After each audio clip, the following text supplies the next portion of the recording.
Well, hello there, and a very warm welcome to the Sweet Spot, brought to you by the Racing Post in association with AK Bets. And you can see the main man is back in the chair. Steve Palmer is back off his holiday. Where have you been, Steve? Went to Marbella for a few days. Yeah, an amazing trip to Marbella. The organiser set us up in this lovely villa, one of the best places I've ever stayed in. Knocking it around Finca Cortizan. All the best courses in Spain were lined up. La Reserva. I'm very enthusiastic about Spanish golf at the moment. Playing with Wayne Mardell and Russ Bray, two superb characters from the dart scene. But I came back too early, Dave. I came back for a James concert on Wednesday night. I could have been playing Valderrama, but I came back to a Bournemouth James concert, and he fluffed his lines. He fluffed his lines in a few of the early songs, and I was fuming. I was thinking, blimey, I should still be there. But yeah, it was a short holiday, but it was a very good one. I wasn't sure where you was. We did show a picture last week of your MVG get up. Did you just wear that religiously every day? That was at the MVG show. It was at La Reserva. Wayne Mardell was very, very concerned that I wouldn't be allowed on such a fancy golf course with a dart shirt. But the marshal did come up a couple of times to have a little look at me, but let it go. I mean, it's a sports shirt. Stop traffic in that thing. It's very bright, but yeah, I just wanted to push the boundaries, and I think darts needs to be welcomed more into the golf circuit. You get these snooty golf courses; they look down on darts. So I was trying to build bridges and bring the whole sporting world together. It's a massively successful trip, and I wish I'd stayed longer. And then things have just improved from there, Dave, as I was discussing with you before we came on air. Yeah, my doctor, I finally got to see a consultant. It's so hard to get to see a consultant these days, isn't it? And the doctor I saw on Friday has finally sorted me out. He's made an emphatic diagnosis, Dave, of acute psoriatic arthritis. I got 4 of my toes, more toes than I thought. 4 of my toes, 1 of my fingers, and possibly my spine. I got an MRI on my spine. So this doctor's just sorted everything out. He's given me a month's supply of max strength steroids, and I feel absolutely amazing. All the pain has gone, and it's given me a sort of mental lift as well. I feel it's unfair on the bookmakers this week, Dave. I really am concerned for AK Bets. I feel sorry for AK Bets. I feel like I've got an unfair advantage over the bookmaking world this week. I feel like Ben Johnson going into the 1988 Olympics. Do you remember that? You're probably too young for that. Ben Johnson was basically unbeatable going into the 1988 Summer Olympics 100-meter sprint, and I feel like him. No need for the 1.5 litre bottle of Coke then that we had before the last show to recharge. No. Steroid Steve is absolutely buzzing. I'm you mentioned AK Bets. They are, of course, our sponsor. And if you haven't got an AK Bets account, get yourself one, because they've got a brilliant concession for you as well. Open a new account. Sweet Spot 50 is the code you're looking for. Have your first bet on the winner of a golf tournament market. And if your player misses the cut, you get 50% of your stake back, up to £50. Terms and conditions apply. Right, Steve, how much of the golf was you able to take in while you was away? Have you played catch up after? What have you been able to catch? Any takeaways from last week? We had 3 tournaments, of course. Well, as I say, I got back too early. I got back on the Tuesday and missed out on Valderrama, which I'm still, heartbroken about. I caught enough of it to know what's going on. And European Open, probably the one I was most disappointed about, really. Well, Bath's Laurie Cantor doing the business there. I think around about 33 to 1. I think already had over 200 starts without a win. So yes, overdue. Yeah, long overdue. First DP World Tour title. He's always been top class. Really great driver of the ball. And he was on a driver's course last week, and we've mentioned him on Sweet Spot before. How he had that sudden injection of finance. He had a brief lived career, but even with a brief lived career, it's enough to set you up for life. I mean, he became a rich man through his lived career. And, we've talked about on Sweet Spot before what swagger that can give you. He's got a rich man's swagger now, hasn't he? And he's come back to the DP World Tour, and in a few starts back, boom, he's got the first win. So, I was hanging around with some rich men last week. You can see the rich man swagger.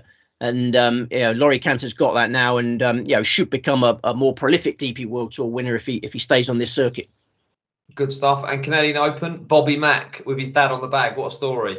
Oh, blimey, yeah. Totes emotions. I know you've got a couple of kids. You probably know what I'm talking about. They like to, the modern term for extremely emotional things is totes emotion, isn't it? And yeah, it was a real feel-good victory on Sunday night, wasn't it? Yeah, I was a neutral. I don't know whether you had a bet or not. I mean, I on my weeks off, I like not to have a bet day.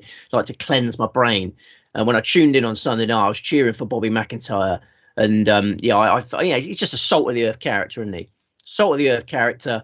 And, to do it with his dad on the bag. I mean, his dad was caddying for him. Incredible scenes, because he parted company with his old caddy at Colonial. He missed the cut in the Charles Schwab, decided he needed a new caddy, didn't get a replacement in time for last week's event, rang up his dad. When you're in trouble, call for your dad. And, it's just remarkable scenes. So pleased for the pair of them. And it shows the measure of the man, Dave. He's turned his nose down. Up. You turn your nose up or down? I think you turned your nose up at something, didn't you? Yeah. Yeah. You see, he's turned his nose up. That was a funny face, wasn't it? At a $20 million event this week, the Memorial. He's got access to the Memorial this week. But he's gone home to Scotland to celebrate his first PGA Tour title. He knows what's important in life, does Bobby MacIntyre, and I respect him greatly.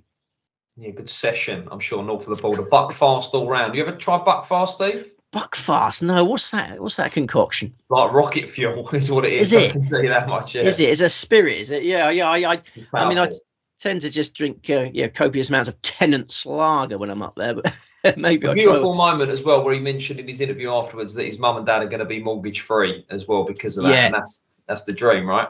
Well, it was difficult to hold yourself together during his media conference afterwards. There was a lot of subjects which really did, he was close to breaking down at times, and as was I. He was talking about how his family had adopted these children who from difficult starts in life, and they become like brothers to him. And he didn't have much from his growing up. I'm going to well up here. I'm on strong medication day.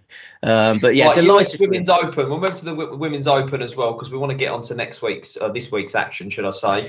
Won by Yuka Sato. There was all sorts happening, Steve. I think the anti-post jolly carded a 10 at one point. There was carnage everywhere. Well, the anti-post jolly, blimey. I mean, missed the cut by 2 shots, I believe. Yeah, Nelly Corder. Not long ago, the world and his wife were planning these Scheffler Corder doubles for the rest of their life, and Corder showed she was human last week. It was a surprising flop from Corder. Sasso 50-1. Yeah, both of her first 2 LPGA Tour victories have been majors. She's clearly a lady for the big occasion. 22-year-old Japanese, one of the longest drivers on the circuit, Dave. The thing I noticed on Sunday was the prize money. I didn't realise, but $2.4 million was the first prize for winning that event. And we're going to come on to the Scandinavian Mixed in a minute, a mixed event. And the total prize fund for that is $2 million. It's not surprising so few of the lady elite are coming to the Scandinavian Mixed. The ladies don't need the Scandinavian Mixed. The prize money in the women's game shooting up all the time now. Sisters doing it for themselves now, Dave. Sisters doing it for themselves. All credit to them. All credit to them indeed. Right, let's move on then to this week's action. We've got 3 tournaments to get stuck into. First one being the Scandinavian Mix, which was won by a friend of mine, Dale Whitnell, last year. He's in the field. He's telling me he's feeling good. He sent me a picture this morning on the putting green. All is right in the world, so hopefully he'll go well. Right. Where are we off to then, Steve? We're off to Sweden.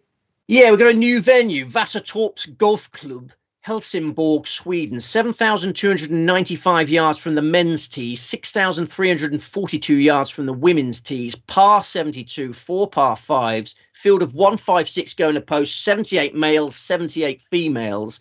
This course full of contrasts. You got 9 holes lined by mature oak and pine trees. 9 holes are wide open with just spectator mounds separating the fairways.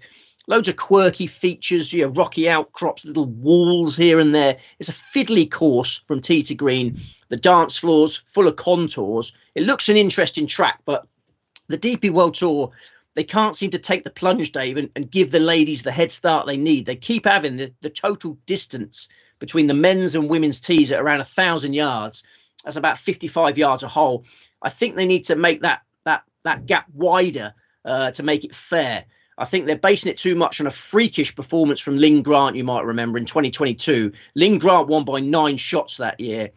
So the DP World Tour is stuck with this sort of 1,000-yard gap between the tees. But if you dive deeper into the results, you see that the punters should be concentrating on the men. To cut a long story short, the gap again this year is 953 yards in total between the tees. It's not enough. Concentrate on the guys, I'm afraid to say. We've got a mixture of sunshine, cloud and light rain over the first 2 days, gentle breezes, and a cloudy weekend with moderate breezes, quite cool throughout.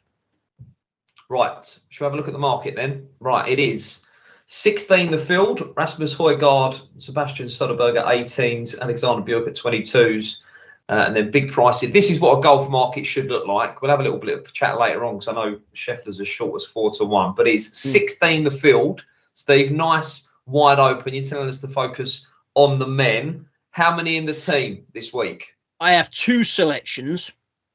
And they are both male, Dave. Yeah, I make no apology for that. I haven't got a sexist bone in my body, Dave. My mum's a female. My wife's a female. My daughter's a female. I'm a big fan of females, Dave, but not in the Scandinavian mix because Lynn Grant is the outlier. Take Lynn Grant's remarkable 2022 effort out of the equation. There's hardly a lady on the leaderboard. Last year, only 4 women finished in the top 40. In 2022, Lynn Grant was the only woman in the top 14. And in the inaugural Scandinavian Mixed in 2021, only 2 women finished in the top 17. So I don't see any reason for that trend not continuing this week. They should give the ladies more yardage. They haven't done. I did toy with a few ladies. I'm going to be looking at the top women market. I think there's going to be some bookmakers. I'm going to harass AK Bets to try and get a top female market going as soon as possible because there are a few. Lynn Grant obviously should be favourite for that. She's the most dangerous lady in attendance. Johanna Gustafsson, 300-1 chance, lively Swedish runner, hits it a long way in solid form. Anne van Dam, look out for her, Dave. She hits it a long way, and I even had a look at 1,000-1 chance, Dave. I haven't just completely dismissed all the ladies. I tried to find one that I fancied, so to speak. Chiara Tambellini, 1,000-1 chance, the best rookie on the Ladies European Tour this year, fast improving Swiss youngster. So yeah, look at them in the top women market, which hopefully will emerge in the next few days. Grant, Gustafsson, Van Dam, Tambellini. But for the outright market, it's 2 men, and the best of them is Alexander Björk. Sorry, it took me a while to get to cut to the chase there, didn't it? But Alexander Björk is making a significant downgrade this week, isn't he? From the PGA Tour to a mixed DP World Tour event. He's a PGA Tour rookie, but he's been banking some healthy checks. It's not easy for him. Relatively short driver. It's hard to make an impact stateside when you lack that punch off the tee. But he was 11th in the American Express at the start of the year. He's made 7 of his last 11 cuts on the PGA Tour. Finished 39th in the US PGA Championship last time out. That was a big hitter's course, wasn't it, Dave? A top 40 was a magnificent effort in the US PGA from Björk. He's had a nice rest since then. Back in his home country this week. He was born a couple of hours drive away from this course. It should suit him. He just looks a surefire contender for me. So a second DP World Tour title for Alexander Björk, please. Okay, lovely stuff. He's currently 22-1 at the time of recording with AK Bets. You're after the top women's market. You've just shown your hand there. We're hoping they're going to price up and make a rip, and you're reeling off all the fancies. But anyway, well, this is it. The first. That's the first of 2. Steve, who else? It's Henrik Norlander, another Swedish male, 50-1 with AK Bets, a class above most of this field. Norlander has won twice on the Corn Ferry Tour. He's twice been a playoff loser on the PGA Tour, and one of them was not that long ago, last year's Sanderson Farms Championship. This year, Norlander has shown up well in weak PGA Tour events. He was 13th in the Mexico Open, 15th in the Puerto Rico Open, 20th in the Myrtle Beach Classic last month. Now he comes to a weak DP World Tour event at a course which suits in his homeland. And last week, I think, could prove a decent warm-up spin, all things considered. He opened with a 77 in the Canadian Open, but on Friday, he carded a 69. Only 32 players in their 156-man Canadian field outscored him on the Friday. Found his game on the Friday. Missing the cut there could prove a blessing in disguise. He's come to a much more winnable event, feeling fresh for the fight. So, yeah, 2-pronged attack, Björk, Norlander. Lovely stuff. Right, we will move on then to the Memorial Tournament. Once again, the last show we did, Steve, I said the exact same thing, but another magnificent clubhouse here. Nice track.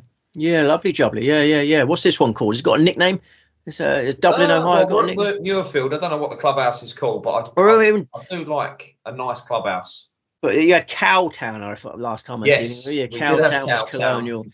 This is Dublin, Ohio. I don't know whether Dublin, Ohio's got a nickname. Maybe it's the not the Irish Dublin, not the most catchy one. But yeah, Muirfield Village Golf Club, Dublin, Ohio, 7,569 yards, par 72, 4 par 5s, a Jack Nicklaus design. Nicklaus is the tournament host. Muirfield Village has staged this event since 1976. The 2013 President's Cup was there too. And then there was the 2020 Workday Charity Open, which was a one-off PGA Tour event. As with most Nicklaus designs, the fairways are generous, but the approach shots are difficult. Accurate iron play is the key to success. 5 of the last 12 winners were first for greens in regulation. We've got a mixture of sunshine and clouds throughout. Temperatures between 18C and 26C. Moderate breezes for the first 2 days. Calmer weekend. A field of 73 going to post. The top 50 in ties. And anyone within 10 shots of the lead will qualify for round 3. Good stuff. Right, before we get into the market itself, it's been quite a lively market this week already. AK bets go up early. Moves for Henley and Morikawa. Not that my view matters. Everyone is tuning in to hear who you fancy, Steve. But any excuse to back West Ham's Billy Horschel was a previous winner. So he's in the team, my team. And Hovland as well, who won it last year. And he went well recently. So they're my two. But forget me. Market is 4-1 the field, and AK bets almost by default. They just seem to take on the jolly every week. So top price Scotty Scheffler, if you want to be with the chef, at 4-1. McIlroy 10s, Xander Schauffele 10s, Morikawa 14s, and the Hov 18s. How many in the team for Memorial, Steve? I got 3 selections. Billy Horschel is not one of them, but he's got big affection for Memorial. You must remember he was crying at Memorial last year when he was at the pit of depression with his game, and then he's come roaring back and won recently. So yeah, Billy Horschel could do it for West Ham. I was hanging out with Russ Bray last week, another big West Ham fan. He'll probably be back in Billy Horschel as well. But so yeah, Horschel's not one of mine. I've got 3 selections, and the main pick is Victor Hovland. 18-1 with AK bets. The Hov is back. Don't hassle the Hov. He made a curious coaching switch at the end of last year, didn't he? But we all make mistakes. It took Victor 6 months to realise that parting company with the coach who helped him to become the FedEx Cup champion was a blunder. He spent 6 months trying to fix something that wasn't broken. He was so lost in the lead up to the USPGA that he considered not even entering the tournament. Then that was the moment he decided to swallow his pride, wipe the egg from his face, Dave, and reunite with Joe Mayo. Joe Mayo is his old coach. They got to work just before the USPGA, and then boom, Hovland nearly won the tournament. Norway can breathe again. The Hov is back. Rounds of 68, 66, 66, 66 meant 3rd place for Hovland in the USPGA. He's back in the world's top 5. He spent more time working on his swing with Mayo since then, pulled out of Colonial to get sorted with Mayo on the range again. Now he tees up as defending champion in the Memorial. I'm really excited about Hovland for the rest of this year. I'm sure he is too. He's hungry for success, Dave, and it's important this week to have that hunger, because even you must be getting a bit bored of all these signature events. Bobby McIntyre can't even be bothered to enter it. We've had about 1 million signature events in it. They've lost. The motivation of these elite players is not guaranteed now. But I think for Hovland, desperate to get back to winning ways as soon as possible, make up for lost time. I think he's highly motivated. I think he's a great bet this week. Is Victor Hovland. That is music to my ears, Steve. I'm already on team bet this week. We're on at 18s. Lovely stuff with beautiful. AK bets. Right, the Hov is back, hopefully. He's the first of 3. Who else is on the team this week? The next best is Patrick Cantlay, 28-1 with AK bets. It was a tough choice between Hovland and Cantlay for the number 1 spot this week. The slight negative of the ongoing PGA Tour policy ball commitments is the reason I prefer Hovland to Cantlay. But Cantlay's had time to adjust to that role now, and it seems, don't know how you feel about it, it seems that we're in deadlock on that now anyway, the PGA Tour and Live guys. It feels like it's going to stretch into 2025. It could even go further than that. So I think Cantlay's part that job for now. If he's got his game face on this week and can fully focus on the Memorial, he's a massive title threat. Only Tiger Woods has earned more money in the Memorial tournament than Patrick Cantlay. His form figures in this event are 35, 4, 1, 32, 1, 3, 30. He was 7th in the 2020 Workday Charity Open at Murfield Village. Yeah, who would be surprised if Cantlay completed a memorial hat-trick on Sunday? Would you be surprised? I certainly wouldn't be. He's threatened this year. You remember he was 4th when we were on him at Riviera in February. He was 5 shots clear at the halfway stage. Remember that one day? 5 shots clear, got ill on the Friday, had a high temperature all weekend, dropped from miles clear in front to 4th place. That was heartbreaking. He was 3rd in the RBC Heritage in April. I think Cantlay goes close to an overdue 8th PGA Tour title on Sunday. Like Hovland, highly motivated, spent too long out the winners' enclosure. Good stuff. Would you say that he's trending in the right direction? Cantlay, that seems to be an expression used quite a lot now. He is trending in the right direction. Yeah. And I'll be totes emotion if he wins on Sunday. Right, 3rd and final member of the team is Davis Riley. Oh. 150 to 1 with AK bets. I think it's a staggering pricey. Some firms went up with 300 to 1 opening show this week. I could not believe it. I thought we'd struggle to get 66 to 1. How can you chalk up the Colonial champion at 300? Well, he was magnificent last time out. Obviously I was devastated to miss out on that Colonial one. It was getting to the stage where I couldn't take the abuse anymore from the punting community, having put him up unsuccessfully for his previous 200 tournaments. But I think that breakthrough could open the floodgates for Riley. Yeah, the Riley A game, as you saw at Colonial, is exquisite, isn't it? It's elite. He won twice on the Corn Ferry Tour in 2020. Now he's won on the PGA Tour in style with Scotty Scheffler, Dave. Scotty Scheffler literally breathing down his neck. Playing with Scotty Scheffler in the final group and blowing him away. Must do wonders for his confidence. He's still only 27. Like Hovland, went back to his old coach at the start of this year. He went back to his old coach. I think good times are coming for Riley. He's a magnificent iron player as well, David. Strength of his game's always been iron play. 13th on his memorial debut in 2022 and his 54th place last year. You might turn your nose up at that. Let's get that one going again. But that's a decent effort when you consider his form figures prior to that 54th place were miscut.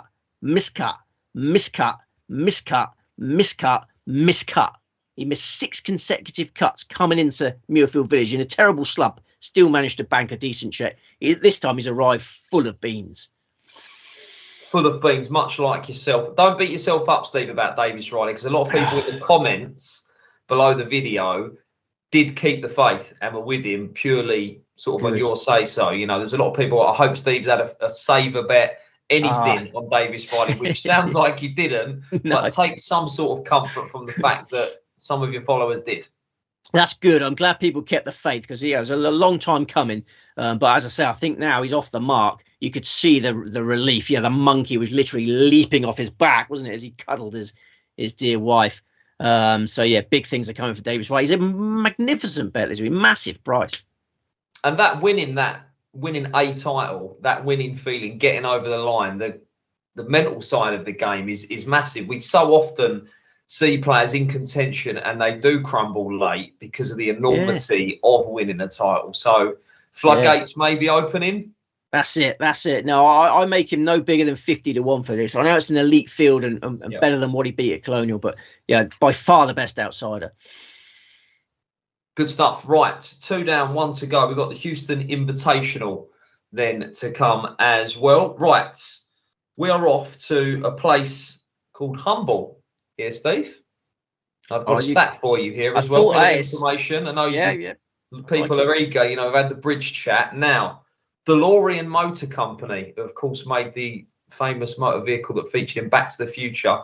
Yes. They have just one private factory left in the world, and it is in Humble. So if you're a Back to the Future fan, get yourself to the Houston Invitational and maybe take that in between rounds. The private factory there for DeLorean. But anyway. Right, it's of course Live Golf. What have you got for us, Steve? Talk to us about the track. That is an interesting fact. This track is called the Golf Club of Houston. 7,425 yards, par 72, 4 par 5s, a field of 54 going to post, no cut, $4 million to the winner. The tournament starts at 6:15 p.m. UK time on Friday, live on DAZN and Live Golf Plus app. The course will be familiar to PGA Tour fans. It hosted the Houston Open from 2006 through 2019. Generous targets off the tee, tougher approaches. You've got sloped banks around fast greens. It's sunny and hot all week with light breezes throughout. Right, so what are we saying in terms of an attribute, the key attribute here? I think you need a bit of power. It's a long track, and it's set up to invite powerhouses to open their shoulders. And you've got to putt well. The green, these will be some of the fastest greens that they play on the live circuit. Were you doing that in Spain? Were you opening your shoulders? And... I was. I take driver off every tee that I possibly can. Even on some of the par threes, they were so long. The par threes at Finca Corteva were very demanding. Yeah. No, I hit some good shots, but then I hit my usual set of bad shots as well. But yeah, it's all about the pleasure. I don't get upset on golf courses anymore. Life's too short, guys. Well, a man that sometimes does get upset is heading the market here. John Rahm is our market leader. As is kind of standard now, AK Bets, joint top price. They're taking on the Jolly again. He's at 8-1 is John Rahm, but some big guns in behind as well. Bryson DeChambeau at 9s, Neiman at 10s, Till Hatton at 12s, Cameron Smith at 14s. Right, how many in the team for the Live Golf tournament this week? Just 2. We got got hardly any selections this week. 3 tournaments. Focus all your. Well, we've got 7 in total.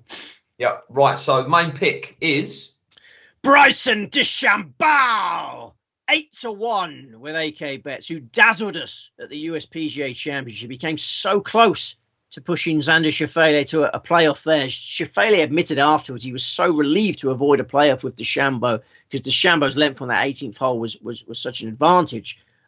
Big Bryson purring at the moment. He gave us a good run for our money in the Masters, you remember. He nearly won the PGA Championship. This week, I see him lifting a 3rd Live Golf title. This is a 30-year-old at the peak of his powers, an 8-time PGA Tour champion who's rediscovered the form which saw him win the US Open by 6 shots. That was way back in 2020. His Live Golf breakthrough also came by a 6-shot margin last year, closed with a 58 in Live Golf Greenbrier. This is a spectacular golfer enjoying himself again, and Golf Club of Houston is a big ballpark, as we've mentioned. He can really open his shoulders there. He's the longest driver on the Live circuit. He's got 4 par 5s to destroy this week. He's also got a 335-yard par 4 12th. It's an albatross opportunity for that. I mean, looking at that hole, I expect DeChambeau to go for that hole every day. I think he's going to put on a show this week for his family and friends and have lots of support this week. He went to college in Dallas. He still lives in Dallas, Dave. He's in his adopted home state this week. I'm expecting fireworks from DeChambeau.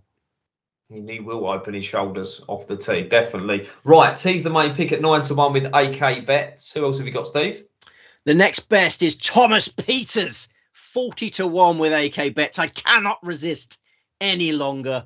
Thomas Pieters is playing some golf again, Dave. Yeah, this largely wasted talent is threatening a resurgence at the age of 32. In his last 3 Live starts, he's finished 9th, 14th and 5th. And last time out in the Soodle Open on the DP World Tour, he finished 2nd. He lost by a shot. Live defectors have been swarming all over DP World Tour leaderboards over the last fortnight. We nearly had Thomas Pieters winning the Soodle and preceding Laurie Cantor into the DP World Tour winners enclosure. Pieters has won 6 times on the DP World Tour. His Ryder Cup debut is the stuff of legend, Dave. We still dream. You still go to bed at night remembering Thomas Pieters' Ryder Cup debut. It was at least once a week. Yeah, at least once a week. Yeah. I'm twice nightly. What a debut that was. I've been all over him since then. Basically, he was 4th on his Masters debut. After that, he's won a World Cup. This is a gifted golfer with so much to offer. Golf Club of Houston suits him. So yeah, it's like an old flame, Dave. I just can't forget what T. Pieters did to me back then, he sucked me back in again. I know you're a big fan of Pieters. What's his stats like off the tee at the moment? Is he still getting it out there? It's loose, but there's plenty of room. Yeah, he's powerful. He's always going to be powerful. Those long levers, big, tall, 6'5" monster. Putted well in the Soodle, I noticed. I think it's all coming together for a potential maiden title, Live title for Thomas Pieters. I'm happy with the 2-pronged attack there. 2 powerful units. And as I say, we haven't got hardly any selections this week. 3 tournaments. We can bet to decent stakes. Responsible stakes on those 7. Yeah, each way trebles are plenty. Do, of course, remember to gamble responsibly. It feels like we're quality over quantity this week then, Steve. Yeah. Right, give us a roundup of your tips and give us your strongest pick of the week as well in the team. Okay, Scandinavian Mixed.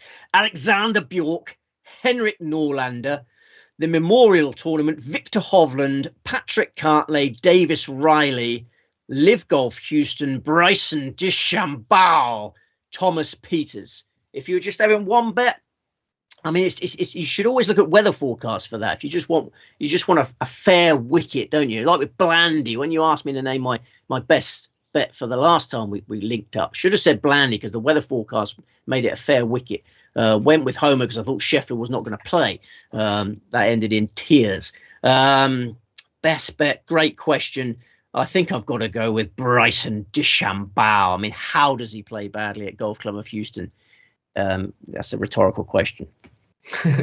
Good stuff. Right, 3 tournaments for you to get stuck into. Then remember to let us know in the comments below who you're backing if you're following Steve, if you have been following Steve with Handy Blandy recently as well, and if you got involved in Riley as well. Right, myself and Steve will be back next week. I'll be in good company as well because AK, the man himself, is going to join us as we preview the US Open. We also have a watch along with some special guests as well on the Sunday evening. But 3 tournaments to get stuck into this week. Do remember to gamble responsibly, and we'll see you next time.